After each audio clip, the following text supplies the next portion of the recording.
KD panels एक समान और टिकाऊ सतह के लिए लेटेस्ट कोटिंग टेक्निक का उपयोग करता है। केडी पैनल पहले से प्री फिनिश किया हुआ आता है, इसलिए किसी भी लैकरिंग की आवश्यकता नहीं होती। सर्वोत्तम परिणाम प्राप्त करने के लिए केवल किनारों पर पेंट लगाना आवश्यक है। प्री फिनिश पैनल को उपयोग करते समय किनारों पर पेंट लगाना एक मूलभूत प्रक्रिया है। इस तरीके से पेंट लगाने से किनारे और सतह के बीच का सीम पूरी तरह ढक जाता है और धूल और नमी को प्रवेश करने से रोक सकता है। ये सुंदर दिखावट प्रदान करता है, जिससे इंटीरियर डेकोरेशन की गुणवत्ता बढ़ती है। सबसे पहले कैबिनेट की बुनियादी स्ट्रक्चर को पूरा करें। इसके बाद कैबिनेट की बड़ी सतह पर गलुके पैनल लगाएं। बड़ी सतहों के किनारों को ठीक करने के लिए 45 डिग्री राउटर बीट का उपयोग करने की सलाह दी जाती है। अधिक जानकारी के लिए हमारी वीडियो 45 डिग्री बीट राउटर और एक पैनल एप्लीकेशन देखें।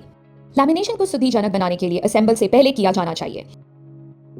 हम कैबिनेट के हिस्सों को अलग करने और एच पेंट लैमिनेशन जरूर करने की सलाह देते हैं। 6 सेंटीमीटर से कम साइज चौड़ाई के लिए हम बैकिंग पेपर विनियर का उपयोग की सिफारिश करते हैं। बैकिंग पेपर विनियर को चिपकाने से पहले साइज के आधार को यूट फिलर से भरा जाना चाहिए। फिर सतह को समतल करने के लिए नंबर 240 सैंड पेपर बोर्ड का उपयोग करें। आधार और बैकिंग पेपर विनियर के पीछे गोंद लगाएं और साइड्स पर बैकिंग पेपर विनियर को लैमिनेट करें। अधिकतर बैकिंग पेपर विनियर को ट्रिम करने के लिए एज ट्रिमिंग नाइफ या यूटिलिटी ब्लेड का उपयोग करें। सभी सतहों को चिपकाने और ढकने के बाद हम एज पेंट लैमिनेशन के लिए तैयार हैं।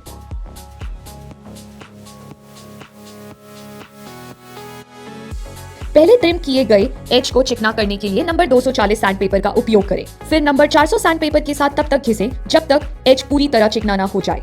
एज को सैंड करते समय चाप के आकार का एज बनाने के लिए सैंड पेपर बोर्ड को अलग अलग साइड से उपयोग करें।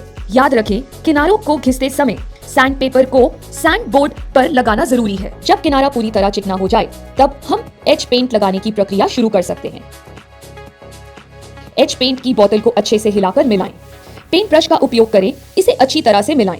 ब्रश पर ज्यादा पेंट हटा दें और दोबारा अच्छे से मिलाएं। जब तक सारा सेडिमेंट पूरी तरह पेंट में ना मिल जाए तब तक मिलाते रहें। अधिक पेंट समान न रहे और रंग में फर्क ना पड़े। पेंट ब्रश से अधिकतर पेंट बोतल की रिम से हटा दें। पेंट ब्रश को मजबूती से पकड़ें, अंगूठा ऊपर की ओर हो। पेंट लगाने के लिए ब्रश की बेली का इस्तेमाल करें। कोनों से 3 सेंटीमीटर की दूरी से शुरू करते हुए किनारों के साथ पेंट लगाएं। किनारों को पूरी तरह से ढक तक इसे प्रक्रिया को कई बार दोहराएं। यदि आप तैयार किनारों के रेख से संतुष्ट नहीं हैं, तो इंथॉल का उपयोग करें।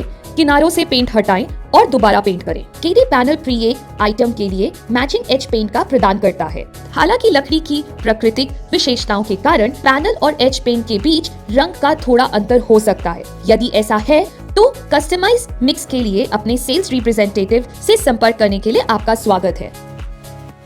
कृपया कम से कम 4 घंटे की प्रतीक्षा करें जब तक एज पेंट पूरी तरह सूख ना जाए। एज को चिकना करने और पॉलिश करने के लिए नंबर 800 सैंड पेपर का उपयोग करें। यदि आप एक चिकना और अधिक मजबूत एज लैमिनेट प्राप्त करना चाहते हैं, तो एज लैमिनेट लगाने के 1 दिन बाद 800 सैंड पेपर से एज लाइन को थोड़ा घिसें। फिर एज पेंट को एक बार फिर लगाएं। सर्वोत्तम गुणवत्ता प्राप्त करने के लिए नंबर 800 सैंड पेपर से चिकनाई करें। यह एज पेंट की अनुप्रयोग एक सरल लेकिन महत्वपूर्ण प्रक्रिया है।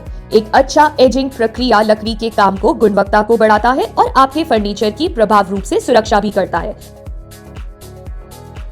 सामान्यतः 8 sheet pre finish veneer panel के लिए सर्वोत्तम परिणाम प्राप्त करने के लिए एजिंग प्रक्रिया के लिए कम से कम 8 घंटे छोड़ने की सिफारिश की जाती है। यदि आप अपने आंतरिक स्थान की सुंदरता बढ़ाना चाहते हैं तो केडी पैनल आपकी सबसे अच्छी पसंद है।